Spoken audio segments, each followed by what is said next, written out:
Salam sejahtera bagi kita semua. Ibadah minggu ini dipimpin oleh Bapak Rindolo Sumaryo MDiv. Marilah kita bersaat teduh sejenak.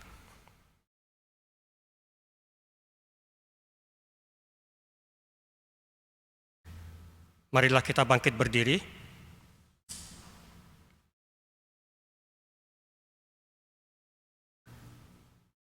Betapa disenangi tempat kediaman-Mu, ya Tuhan semesta alam. Aku hancur karena merindukan pelataran-pelataran Tuhan. Hatiku dan dagingku bersorak-sorai kepada Allah yang hidup. Berbahagialah orang-orang yang diam di rumah-Mu, yang terus-menerus memuji-memuji Engkau.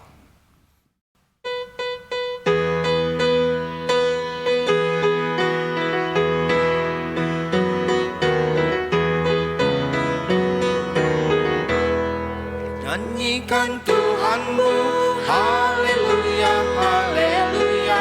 Malaikat balas surga semua puji Dia. Hendaklah semuanya puji nama Tuhan Allah, sebab atas perintahnya semuanya tercipta.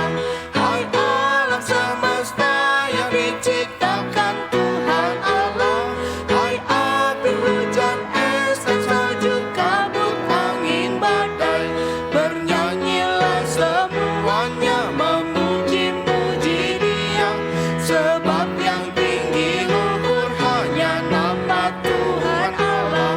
Nyanyikanlah haleluya, haleluya.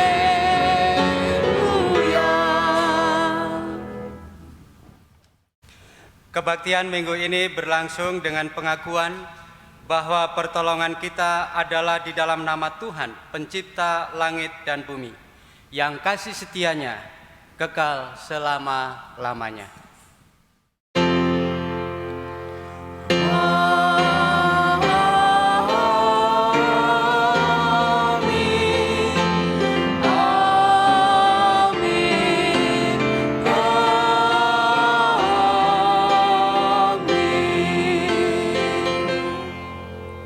Damai Kristus beserta saudara-saudara sekalian.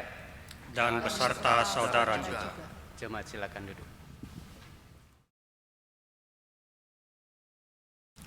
Dalam Yesaya 55 ayat ke-8 dan 9 ada tertulis, sebab rancanganku bukanlah rancanganmu, dan jalanmu bukanlah jalanku. Demikianlah firman Tuhan. Seperti tingginya langit dari bumi, demikianlah tingginya jalanku dari jalanmu, dan rancanganku dari rancanganmu.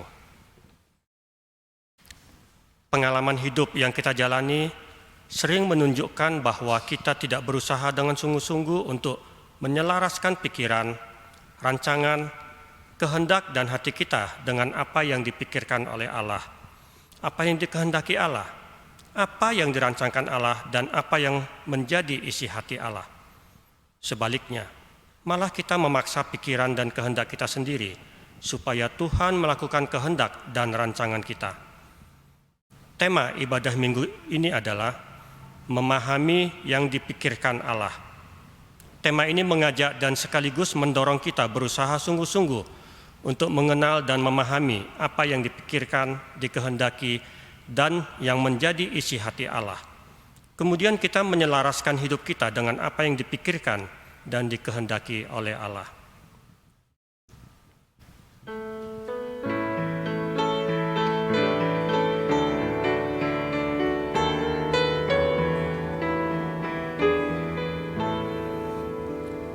Tak ku tahu kan hari esok, namun langkahku tegak, bukan suryaku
Saudara-saudara, marilah dengan rendah hati kita mengakui segala dosa dan kesalahan kita kepada Allah Maha Pengampun.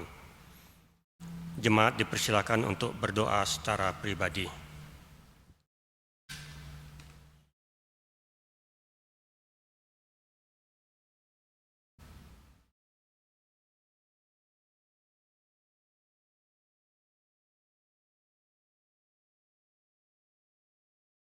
Ampunilah kami ya Tuhan, yang seringkali tidak melakukan apa yang menjadi isi hati dan pikiran Allah. Ampuni kami Tuhan, yang seringkali menuruti kehendak dan pikiran kami sendiri. Ampunilah kami yang berdosa ini, dan tolonglah kami agar kami dimampukan untuk sungguh-sungguh menyelaraskan hidup kami dengan kehendak dan pikiran Allah. Dalam Kristus Yesus kami berdoa. Amin.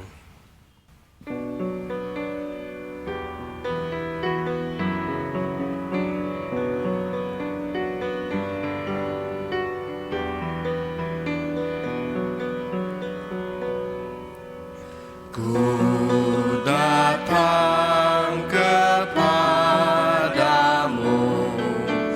Anak Domba Allah.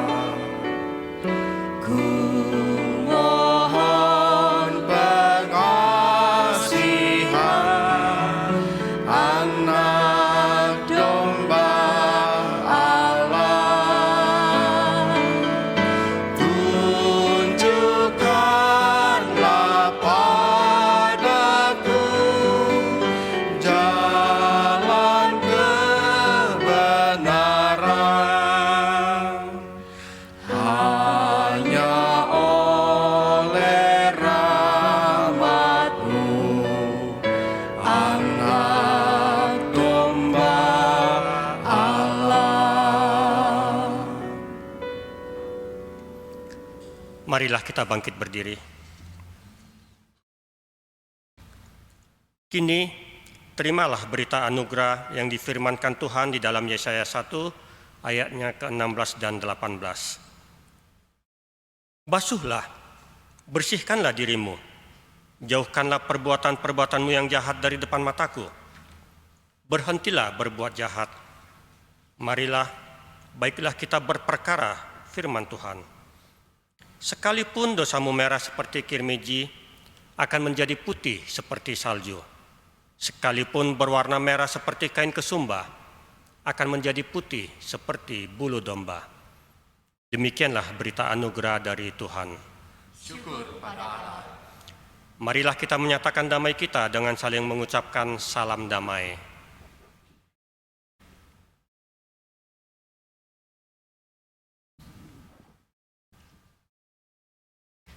Mari dengan sukacita kita sambut anugerah yang Tuhan berikan dengan menyanyikan tenang dan sabarlah.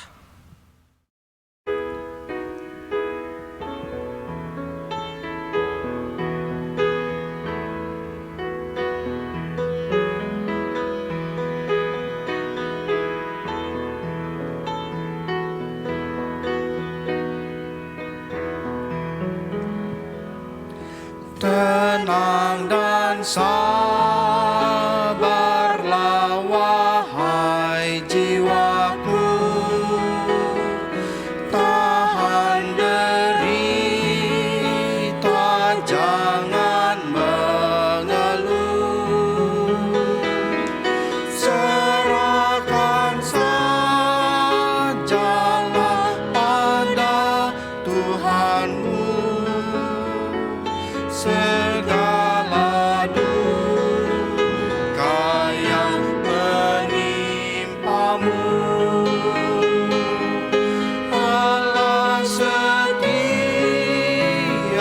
tak mengecewakan, yang dinaungannya ingin berteduh.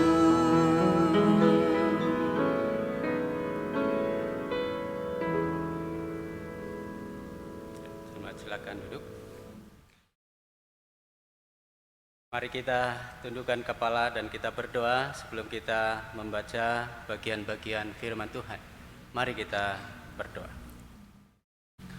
Bapa yang kami muliakan, yang kami kenal dalam Yesus Kristus, pada pagi hari ini ya Tuhan, sungguh kami bersyukur Tuhan berkenan memanggil kami untuk kami boleh bersama-sama dalam mengikuti ibadah pada saat ini. Dan tiba saatnya kami akan membaca bagian-bagian firman Tuhan, kami akan merenungkannya, kami akan memperhatikannya. Kami mohon kiranya kuasa Roh Kudus yang mengurapi dan menerangi setiap hati dan pikiran kami, supaya kami sungguh-sungguh dapat mengerti, memahami firman ini dengan benar, dan juga dimampukan untuk hidup dan menjalani kebenaran firman Tuhan ini. Terima kasih ya Tuhan, berfirmanlah kepada kami karena kami siap untuk mendengar. Di dalam Yesus Kristus, firman yang hidup, kami berdoa. Amin. Baik Bapak Ibu dan saudara-saudara, ada dua bagian firman Tuhan yang akan kita baca, akan kita renungkan bersama-sama. Bagian yang pertama adalah Yeremia 15 ayat 15 sampai 21. Nanti akan dibacakan oleh Penatua Rudi. Silakan Pak. Yeremia 15 ayat 15 sampai 21.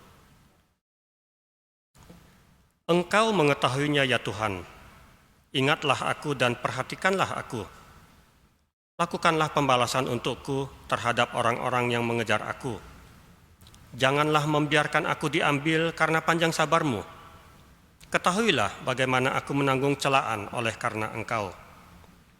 Apabila aku bertemu dengan perkataan-perkataanmu, maka aku menikmatinya. Firman-Mu itu menjadi kegirangan bagiku dan menjadi kesukaan hatiku. Sebab nama-Mu telah disuruhkan atasku ya Tuhan, Allah semesta alam. Tidak pernah aku duduk beria-ria dalam pertemuan orang-orang yang bersenda gurau. Karena tekanan tangan-Mu aku duduk sendirian, sebab Engkau telah memenuhi aku dengan geram. Mengapakah penderitaanku tidak berkesudahan dan lukaku sangat payah, sukar disembuhkan? Sungguh, Engkau seperti sungai yang curang bagiku, air yang tidak dapat dipercayai. Karena itu beginilah jawab Tuhan, jika Engkau mau kembali, aku akan mengembalikan Engkau menjadi pelayanan di hadapanku. Dan jika Engkau mengucapkan apa yang berharga dan tidak hina, maka Engkau akan menjadi penyambung lidah bagiku. Biarpun mereka akan kembali kepadamu, namun Engkau tidak perlu kembali kepada mereka. Terhadap bangsa ini, aku akan membuat engkau sebagai tembok berkubu dari tembaga. Mereka akan memerangi engkau, tetapi tidak akan mengalahkan engkau. Sebab aku menyertai engkau untuk menyelamatkan dan melepaskan engkau. Demikianlah firman Tuhan. Aku akan melepaskan engkau dari tangan orang-orang jahat dan membebaskan engkau dari genggaman orang-orang lalim. Bacaan yang berikutnya mari kita membaca dari Injil Matius pasal 16 ayat 21 sampai ayat yang ke-28. Demikian bunyi firman Tuhan, Injil Matius pasal 16 ayat 21 sampai 28. Pemberitahuan pertama tentang penderitaan Yesus dan syarat-syarat mengikut Dia. Sejak waktu itu Yesus mulai menyatakan kepada murid-muridnya bahwa ia harus pergi ke Yerusalem dan menanggung banyak penderitaan dari pihak tua-tua, imam-imam kepala dan ahli-ahli Taurat, lalu dibunuh dan dibangkitkan pada hari ketiga. Tetapi Petrus menarik Yesus ke samping dan menegur dia, katanya, "Tuhan, kiranya Allah menjauhkan hal itu. Hal itu sekali-kali takkan menimpa Engkau." Maka Yesus berpaling dan berkata kepada Petrus, "Enyahlah iblis, engkau suatu batu sandungan bagiku, sebab engkau bukan memikirkan apa yang dipikirkan Allah, melainkan apa yang dipikirkan manusia." Lalu Yesus berkata kepada murid-muridnya, "Setiap orang yang mau mengikut aku, ia harus menyangkal dirinya, memikul salibnya, dan mengikut aku. Karena barang siapa mau menyelamatkan nyawanya, ia akan kehilangan nyawanya.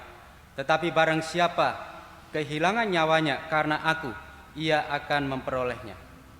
Apa gunanya seorang memperoleh seluruh dunia, tetapi kehilangan nyawanya?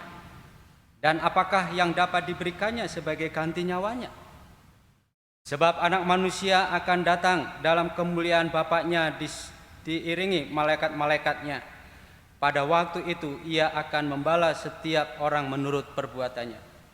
Aku berkata kepadamu, sesungguhnya di antara orang yang hadir di sini ada yang tidak akan mati sebelum mereka melihat Anak Manusia datang sebagai Raja dalam kerajaannya. Demikianlah Injil Yesus Kristus. Berbahagialah mereka yang mendengarkannya dan yang memeliharanya. Haleluya. Haleluya. Haleluya. Haleluya.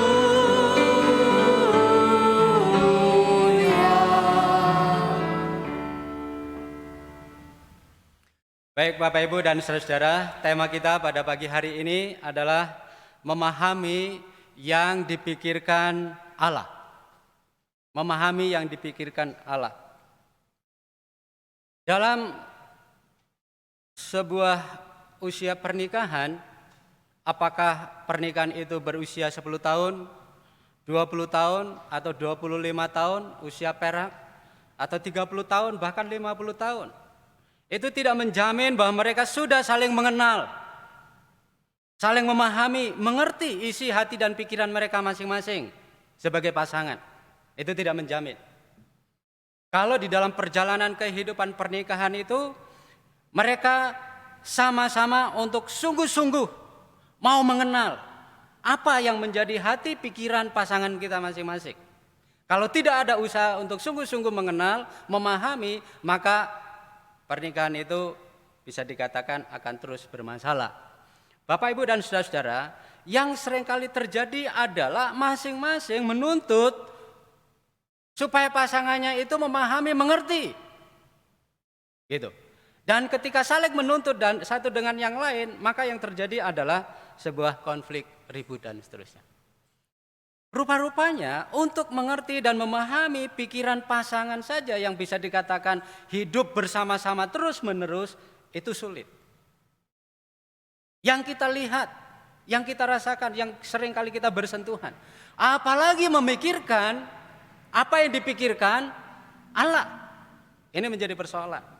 Bapak, Ibu, dan saudara, dalam dua bacaan ini menjadi satu contoh kasus yang bisa dikatakan seorang pribadi yang gagal memahami apa yang dipikirkan oleh Allah. Contoh yang pertama adalah dalam Yeremia pasal yang ke-15, ayat yang ke-15 sampai ayat yang ke-21. Di situ diceritakan tentang bagaimana seorang Yeremia, seorang nabi yang bisa dikatakan luar biasa. Di dalam pasal 15 ayat yang ke-11 di situ dikatakan begini, sungguh ya Tuhan, aku telah melayani Engkau dengan sebaik-baiknya. Memang betul, Yeremia ini adalah seorang nabi yang luar biasa. Seorang nabi yang sungguh-sungguh berjuang keras untuk melaksanakan tugas dan panggilannya. Dan di dalam ayat yang ke-16 di situ dikatakan juga bahwa apabila aku bertemu dengan perkataan-perkataanmu, maka aku menikmatinya. Firman-Mu itu menjadi kegirangan bagiku. Jadi artinya kira-kira begini. Ayat ini mau mengatakan ketika Yeremia menerima tugas panggilan itu untuk dilaksanakan, untuk disampaikan firman itu kepada bangsa Israel, Yeremia melaksanakannya penuh dengan sukacita, dengan sungguh-sungguh. Dia betul-betul membuktikan kualitas imannya, kualitas pengabdiannya kepada Tuhan. Sampai akhirnya dia katakan, saya sebaik-baiknya melaksanakan tugas panggilan itu. Tetapi kalau kita baca di dalam ayat yang 15 dan selanjutnya, Yeremia mengalami suatu kesulitan yang luar biasa untuk mengerti, memahami apa yang dipikirkan oleh Allah. Barangkali Yeremia berpikir sebagai seorang manusia, kalau saya melaksanakan tugas panggilan saya dengan sungguh-sungguh, dengan sebaik-baiknya, maka semuanya itu akan berjalan dengan baik. Tetapi justru sebaliknya, yang terjadi adalah apa yang dipikirkan oleh Yeremia dengan apa yang dipikirkan oleh Allah ternyata bertolak belakang. Yang terjadi justru sebaliknya. yang tidak dikehendaki, yang tidak dipikirkan oleh Yeremia. Yang terjadi di dalam ayat-ayat selanjutnya, Bapak Ibu, ayat yang ke-10, ayat yang ke-15, 17, 18, ini adalah ungkapan rasa keputusasaan Yeremia. Di dalam ayat yang ke-15, pengalaman pelayanan yang dia lakukan, justru dia menghadapi resistensi yang luar biasa dari pihak penguasa politik maupun dari pihak tokoh-tokoh agama pada waktu itu. Dia dikejar-kejar di dalam ayat yang ke-15. Bahkan di dalam ayat yang ke-17 di situ dikatakan dia tidak pernah mengalami kehidupan yang bisa dikatakan nyaman, kehidupan yang penuh dengan kebahagiaan. Justru sebaliknya dia mengalami keterasingan karena terus-menerus dia ada di dalam penjara. Dia hidup dalam kesendirian. Dalam ayat yang ke-15, ayat yang ke-18 di situ sangat dramatis sekali. Apa itu? Mengapa penderitaanku tidak berkesudahan dan lukaku sangat payah, sukar disembunyikan. Sungguh engkau seperti sungai yang curang bagiku, air yang tidak dapat dipercayai. Ini ungkapan rasa keputusasaan bahwa apa yang dia pikirkan dengan apa yang terjadi bertolak belakang. Ungkapan rasa putus asa yang luar biasa yang diungkapkan oleh Yeremia. Dan betul Yeremia ini bisa dikatakan sepanjang perjalanan pelayanannya tidak mendapatkan hasil apa-apa. Bisa dikatakan nihil pelayanannya. Tidak ada satu orang Israel pun yang bertobat, yang mau mendengarkan pemberitaan firman Tuhan yang disampaikan oleh Yeremia. Nihil pelayanannya. Justru sebaliknya, dia mengalami penderitaan demi penderitaan. Dan penderitaan yang dia alami bisa dikatakan tak berkesudahan. Sampai-sampai dia katakan sulit untuk mempercayai Allah. Sulit untuk memahami apa yang dipikirkan oleh Allah. Tapi kemudian Allah menjawab di dalam ayat yang ke-19 sampai ayat yang ke-20. Di dalam keputusasaan itu Tuhan menjawab, aku akan mengembalikan engkau Yeremia sebagai pelayanku. Itu ayat yang ke-19. Kemudian di dalam ayat yang ke-20, aku menyertai engkau Yeremia. Engkau akan kujadikan seperti tembok yang berkubu, yang tidak bisa dikalahkan oleh siapapun. Meskipun seluruh bangsa Israel itu mengepung engkau, engkau tidak akan binasa. Ini jaminan yang diberikan oleh Tuhan. Jawaban yang diberikan oleh Tuhan di tengah-tengah keputusasaan Yeremia. Bapak, Ibu, dan saudara, tadi pagi saya membuka WA grup alumni saya di Tiranus. Pas jam 7 pagi dalam doa dan renungan saya membuka WA itu. Dan teman saya, sahabat saya, adik tingkat saya yang 3 tahun di bawah, Pendeta Sukit Sebion, telah dipanggil oleh Tuhan. Teman saya ini, sahabat saya ini, selama 3 tahun berjuang melawan penyakit kanker. Anak yang ditinggalkan 2 orang, cewek-cewek semua, masih kecil. Yang satu baru SMA, yang satu lagi masih SD kelas 6 kalau tidak salah. Selama 3 tahun dia berjuang menghadapi sakit penyakit kanker ini. Dan saya lihat fotonya itu sungguh-sungguh kurus kering. Dan 3 hari kemarin itu memang dalam keadaan kritis sekali. Dan tadi pagi jam 7 dipanggil oleh Tuhan. Saya tahu sahabat ini, teman saya ini melayani luar biasa di daerah Kalimantan, Kawa. Pelayanannya luar biasa menurut saya. Kadang-kadang saya membandingkan dia, saya tidak apa-apa, saya merasa nyaman. Rasa nyaman di Bandung. Kalau saya bandingkan dengan sahabat saya ini, dia luar biasa pelayanannya. Dan hatinya untuk menjangkau suku-suku, khususnya suku Dayak di sana itu luar biasa. Tapi dia berjuang menghadapi itu. Dan hari ini, titik terakhir, dia kembali kepada sang pemilik kehidupan itu. Saya coba memahami seperti apa yang dipahami oleh Yeremia barangkali. Barangkali juga istri dan anak-anak bertanya, apa maksud Tuhan? Apa yang menjadi pikiran Tuhan tentang keluarga ini? Belum tentang pelayanan dan selanjutnya. Tetapi itu sebuah realita. Sebuah rencana dan kehendak Tuhan yang seringkali bertolak belakang dengan apa yang dipikirkan kita, apa yang direncanakan oleh kita. Dan saya bisa kebayang apa yang terjadi dalam pikiran istri teman saya ini, Pak Sugit Sibion ini.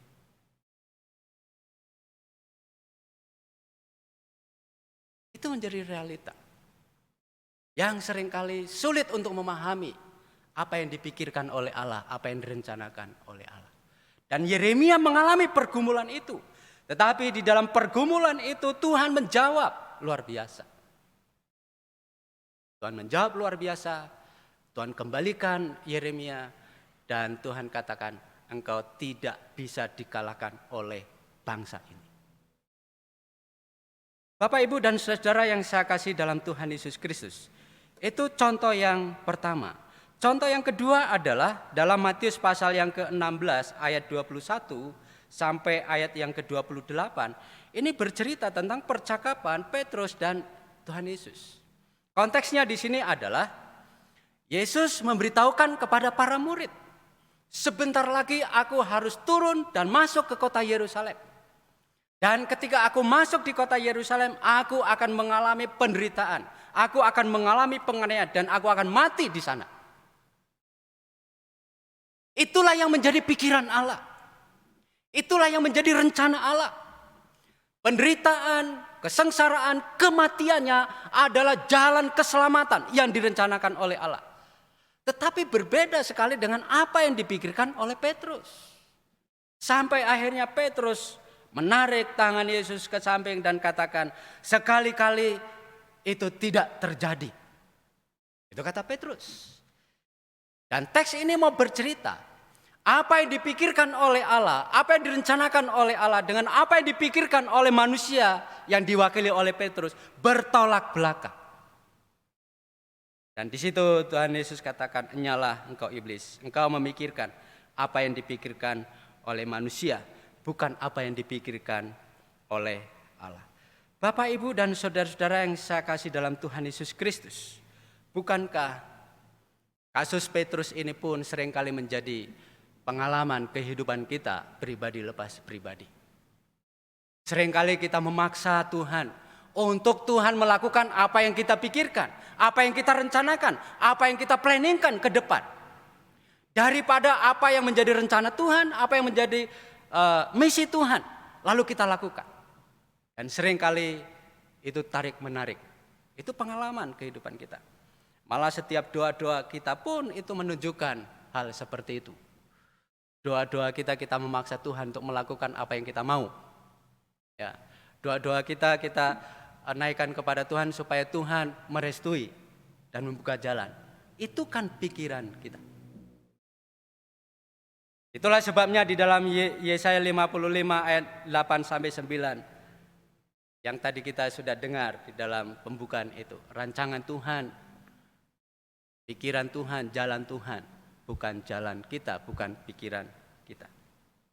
Bapak, Ibu, dan saudara-saudara yang saya kasih dalam Tuhan, apa yang menjadi isi hati Allah? Apa yang menjadi pikiran Allah? Apa yang menjadi kehendak Allah untuk kita lakukan bersama-sama sesuai dengan teks ini? Di dalam Matius pasal yang ke-16, paling tidak ada 3 yang menjadi pikiran Allah. Yang pertama adalah apa yang dipikirkan oleh Allah adalah menyangkal diri. Yang kedua adalah memikul salib. Yang ketiga adalah mengikut Yesus selama-lamanya. Nanti saya akan tambahkan yang keempat. Itu Roma pasal yang ke-12. Itu yang menjadi rencana Allah. Itu yang menjadi pikiran Allah, kehendak Allah. Bahwa setiap pribadi, setiap orang, siapapun itu, tanpa memandang latar belakang apapun, setiap pribadi harus menyangkal diri. Ini berbicara tentang pertobatan hidup. Menyangkal diri. menyesuaikan hati pikirannya, menanggalkan hati dan pikirannya yang kita pikirkan untuk menyelaraskan diri dengan apa yang dipikirkan, apa yang direncanakan oleh Allah. Ini butuh penyangkalan diri. Kalau Tuhan menghendaki supaya setiap pribadi hidup kudus berkenan di hadapan Tuhan, ini membutuhkan penyangkalan diri. Jadi bagian yang pertama, pikiran dan rencana Allah bahwa setiap orang harus berani menyangkal dirinya. Menyangkal egonya. Karena manusia sebagai pribadi yang naturnya adalah natur berdosa. Dan harus dilahirkan kembali. Harus diperbaharui. Itulah bicara tentang penyangkalan diri. Tinggalkan dosa, tinggalkan kehidupan lama, tinggalkan semua yang tidak berkenan kepada Allah. Menyangkal diri. Karena Tuhan mau, itulah isi hati Allah. Itulah pikiran Allah. Itulah yang direncanakan oleh Allah. Lalu yang kedua, memikul salib. Ini berbicara tentang konsekuensi dari sebuah keputusan. Setiap pribadi orang yang memutuskan untuk mengikut Tuhan, menyerahkan hidupnya kepada Tuhan, menjadi pribadi yang diperbaharui oleh Tuhan, menjadi anak Tuhan, berarti dia siap untuk menerima segala konsekuensinya. Apa itu konsekuensinya? Yesus katakan memikul salib. Itulah kehendak Allah. Itulah rencana Allah. Bahwa setiap pribadi harus berani memikul salib. Siap menjalani jalan salib. Siap menjalani konsekuensi semua dari konsekuensi akibat dari keputusannya untuk mengikut Yesus. Jangan seperti Petrus. Baru saja dia mengungkapkan, engkau adalah Mesias, engkau adalah anak Allah. Tetapi ketika Petrus diperhadapkan dengan konsekuensi sebuah pengakuan itu, Petrus nggak mau. Dan rencana Allah, pikiran Allah adalah setiap pribadi pengikut Kristus harus siap menerima konsekuensinya. Apa itu? Memikul salib. Siap menderita karena keputusan imannya kepada Yesus Kristus. Itulah pikirannya, pikiran Allah, kehendak Allah. Jalan kehidupan orang percaya adalah jalan kehidupan salib. Itulah yang dipikirkan oleh Allah. Yang ketiga, mengikut Yesus sampai selama-lamanya. Mengikut jalan Tuhan penuh dengan lika-liku, penuh dengan tantangan, suka dan duka. Tetapi Tuhan mau, rencana Tuhan bagi kita adalah supaya setiap kita itu setia sampai akhir. Memenuhi apa yang diwahyukan di dalam kitab Wahyu. Setia sampai akhir. Siapa yang menang, dia adalah yang setia sampai akhir. Bukan setengah perjalanan. Bukan 75% perjalanan. Tetapi sampai finish. Sampai Tuhan panggil. Dalam bentuk apapun cara Tuhan panggil. Tapi Tuhan mau, Tuhan menghendaki supaya setiap kita mengikut Yesus sampai akhir. Sampai selama-lamanya. Karena mengikut Yesus bukan sistem kontrak. Kontrak kita sampai selama-lamanya. Itu yang ketiga. Lalu yang keempat, apa yang menjadi pikiran Allah, apa yang dikehendaki oleh Allah, apa yang direncanakan oleh Allah. Di dalam Roma pasal yang ke-12 ayat 9 sampai ayat yang ke-21 sebenarnya. Tapi saya mau baca hanya beberapa ayat saja.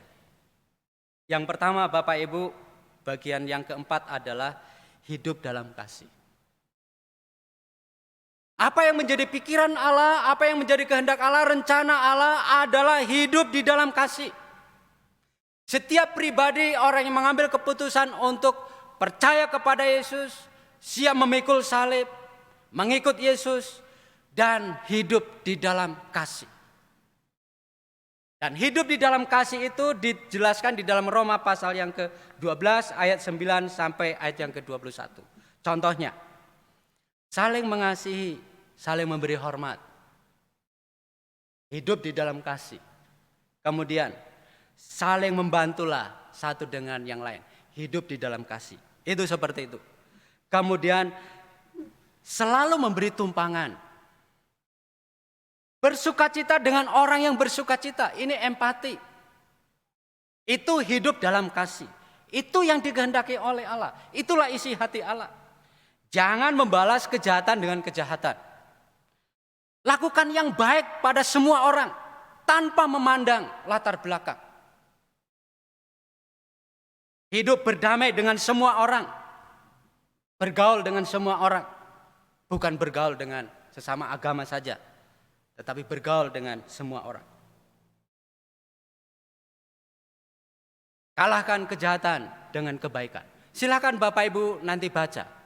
Di dalam Roma pasal yang ke-12 ayat 9 sampai 21. Jadi yang menjadi isi hati Allah, pikiran Allah, kehendak Allah adalah supaya setiap kita hidup di dalam kasih.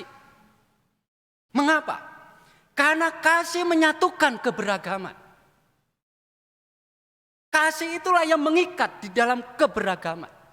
Dengan bermacam-macam latar belakang. Kasih itulah yang membuat umat, membuat komunitas itu sangat kuat, sangat solid. Dan akhirnya menjadi berkat luar biasa. Hiduplah di dalam kasih. Itulah yang menjadi isi hati Allah. Di tengah keberagaman dan latar belakang yang berbeda-beda, mari kita wujudkan hidup di dalam kasih itu. Karena kasih menyatukan kita yang bermacam-macam latar belakang.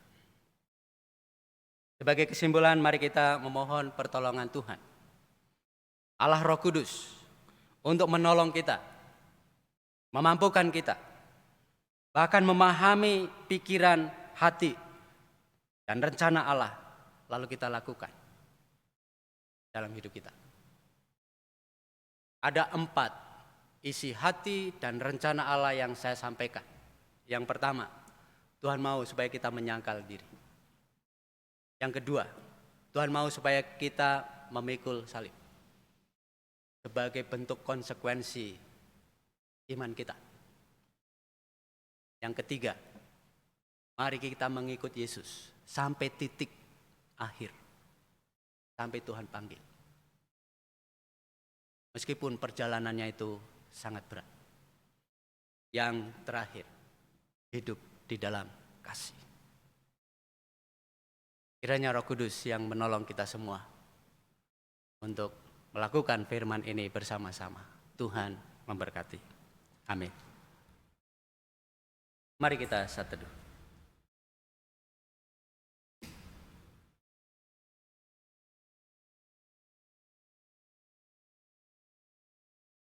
Amin. Bapak, Ibu, dan Saudara, mari kita mendengarkan persembahan pujian dari Ibu Ning Siregar.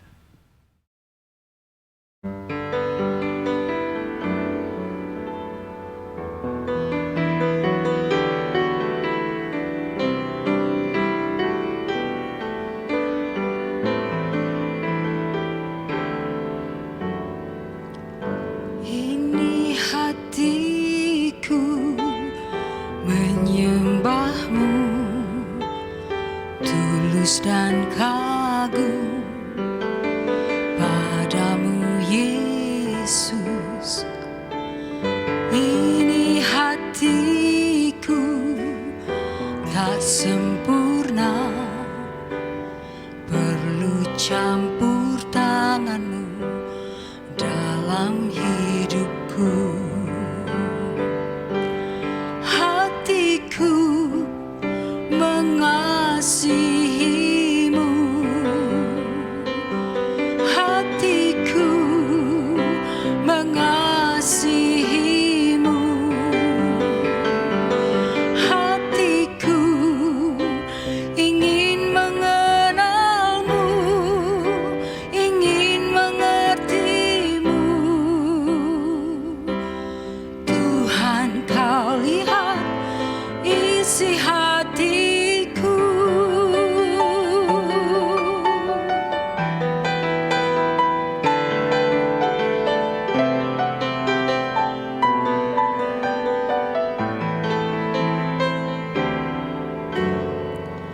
Ini hatiku menyembahmu, tulus dan kagum padamu Yesus.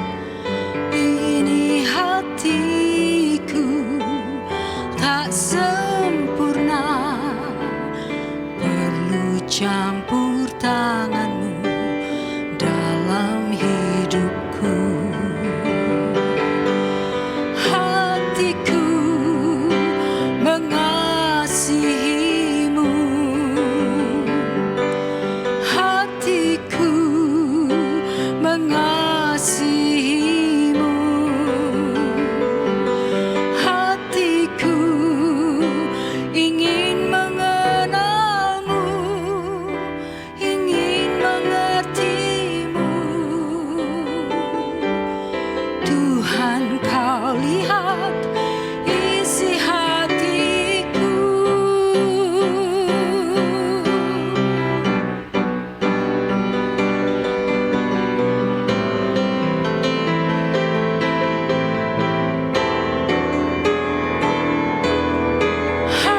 Hatiku mengasihimu, hatiku mengasihimu, hatiku ingin mengenalmu, ingin mengertimu. Tuhan, kau lihat isi hatiku.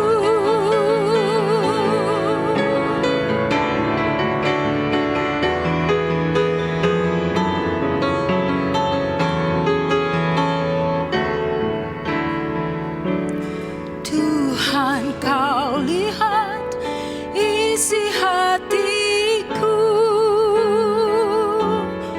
Tuhan, kau lihat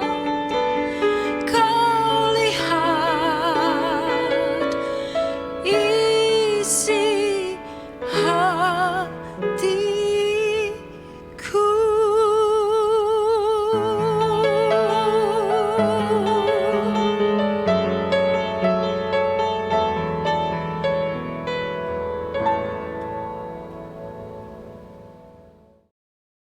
Jemaat diundang untuk bangkit berdiri. Marilah kita memperbarui janji baptisan kita dengan mengakui iman percaya kita demikian. Aku percaya kepada Allah, Bapa yang Maha Kuasa, Khalik langit dan bumi, dan kepada Yesus Kristus, anaknya yang tunggal Tuhan kita, yang dikandung daripada Roh Kudus, lahir dari anak darah Maria, yang menderita sengsara di bawah pemerintahan Pontius Pilatus, disalibkan, mati dan dikuburkan, turun ke dalam kerajaan maut. Pada hari yang ketiga bangkit pula dari antara orang mati, naik ke sorga, duduk di sebelah kanan Allah, Bapa yang Maha Kuasa. Dan dari sana ia akan datang untuk menghakimi orang yang hidup dan yang mati. Aku percaya kepada Roh Kudus, gereja yang kudus dan am, persekutuan orang kudus, pengampunan dosa, kebangkitan orang mati, dan hidup yang kekal. Amin. Silakan duduk.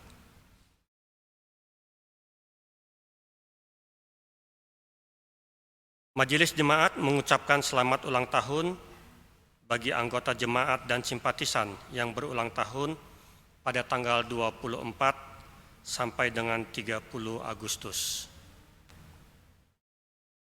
Tuhan Yesus memberkati.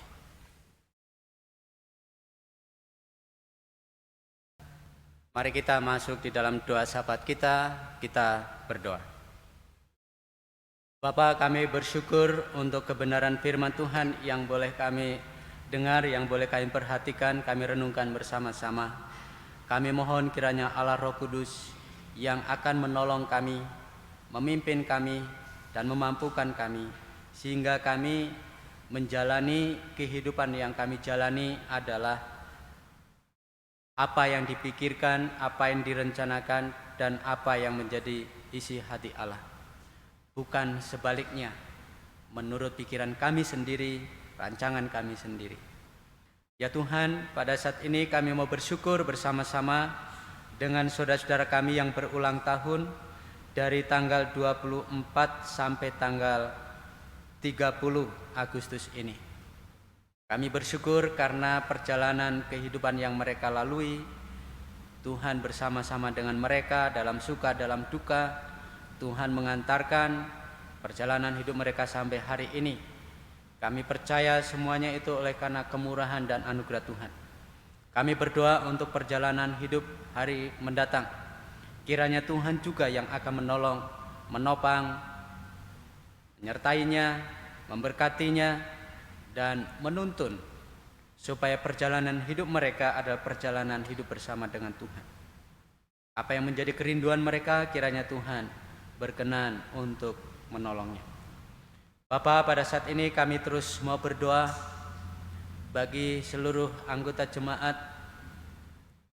dalam menghadapi situasi kondisi saat ini, khususnya yang terus berjuang untuk memulihkan segala sesuatu yang perlu dipulihkan, baik itu dari sisi kesehatan, usaha, pekerjaan, ekonomi, ataupun yang lainnya. Kami mohon berkat Tuhan, supaya Tuhan berikan hikmat bagi setiap pribadi lepas pribadi, keluarga lepas keluarga, untuk berinovasi, untuk memiliki kreativitas, untuk bisa bangkit kembali, mengembangkan kembali usaha pekerjaan atau memulai usaha pekerjaannya.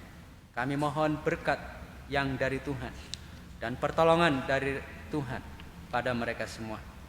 Kami terus berdoa ya Tuhan untuk langkah-langkah, keputusan-keputusan yang dilakukan oleh pemerintah untuk mengatasi penyebaran virus corona ini, dan juga untuk membuat obat ataupun vaksin virus corona ini. Kami mohon supaya Tuhan berkati, supaya langkah-langkah ini Tuhan luruskan dan Tuhan juga yang buat mereka berhasil, sehingga seluruh rakyat Indonesia ini dapat dibebaskan dari ancaman yang menakutkan ini. Kami berdoa juga untuk langkah-langkah pemerintah untuk pemulihan ekonomi, supaya roda ekonomi, segala kegiatan ekonomi dapat mulai pulih kembali seperti sedia kala. Kami yakin dan percaya Tuhan juga yang akan turut bekerja sehingga bangsa ini dapat keluar dari ancaman resesi ekonomi. Terima kasih ya Tuhan untuk rencana pelayanan gereja kami ke depan, khususnya di acara ibadah pemberkatan pada tanggal 26 September dan juga pemberkatan tanggal 5 Oktober yang akan datang. Dan kami berdoa supaya Tuhan berkati segala sesuatu yang dipersiapkannya, dan kami berdoa supaya ibadah ini tidak menjadi bencana atau menjadi klaster yang baru, tetapi Tuhan benar-benar sterilkan sehingga ini menjadi proyek yang luar biasa untuk akhirnya kami boleh membuka pelayanan ibadah secara normal ke depan. Kami mohon terus pimpinan dari Tuhan untuk langkah-langkah yang sedang kami persiapkan.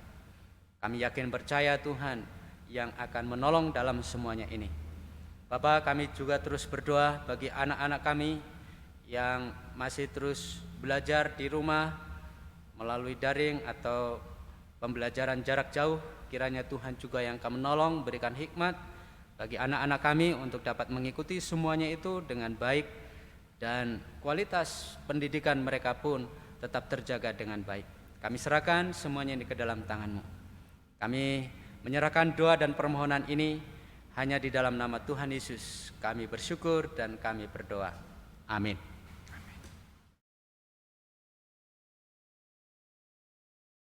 Marilah kita menyatakan syukur kita pada Tuhan dengan mengingat firman-Nya di dalam 2 Korintus 8 ayat yang ke-12. Sebab jika kamu rela untuk memberi, maka pemberianmu akan diterima. Kalau pemberianmu itu berdasarkan apa yang ada padamu, bukan berdasarkan apa yang tidak ada padamu. Seraya kita memberi persembahan, kita menyanyikan terima kasih ya Tuhanku.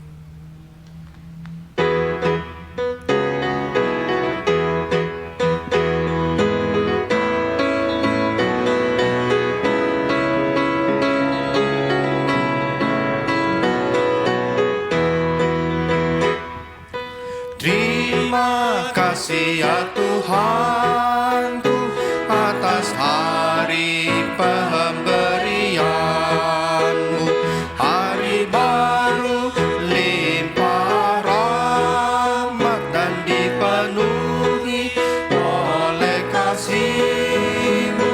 Kau curahkan pada umat-Mu, Kau curahkan pada umat-Mu.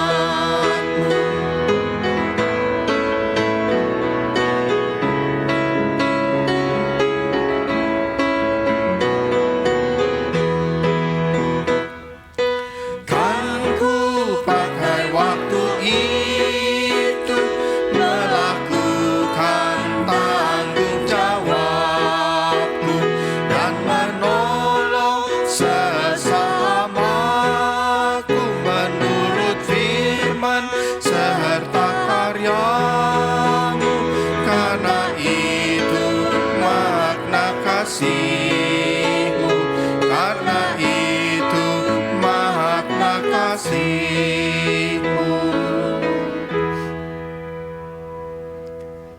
Mari kita bangkit berdiri dan berdoa. Terima kasih Tuhan untuk segala berkat yang sudah Tuhan tambahkan dalam kehidupan kami. Pada saat ini Bapa, kami datang membawakan persembahan kami. Kiranya Tuhan yang kuduskan sehingga dapat menjadi berkat bagi banyak orang di tempat ini. Dan pimpin kami Tuhan dalam menggunakan persembahan ini, sehingga kami menggunakannya dengan penuh takut akan Tuhan saja. Terima kasih Bapa, hanya di dalam nama anak-Mu, Tuhan Yesus Kristus, kami membawa persembahan ini. Amin. Saudara-saudara yang dikasihi Tuhan, serahkanlah seluruh hidupmu kepada pimpinan Allah Roh Kudus, supaya hidupmu berpadanan dengan hati dan pikiran Allah. Kami siap menyerahkan seluruh hidup kami pada pimpinan Roh Kudus.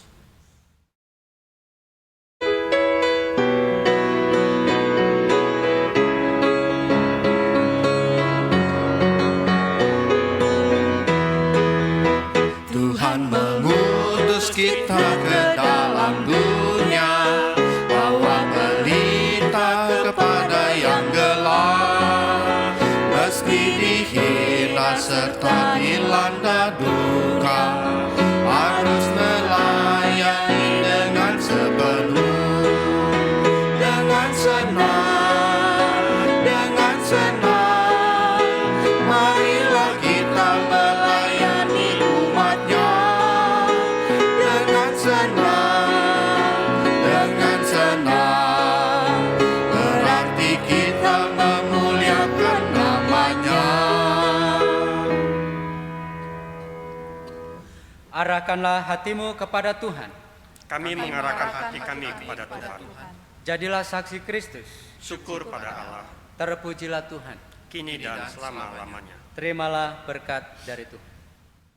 Kiranya kasih karunia dari Allah Bapa, sumber dari segala berkat, kasih dari Yesus Kristus, pertolongan dan bimbingan dari Allah Roh Kudus, menyertai kita sekalian dari saat ini sampai selama-lamanya. Amin.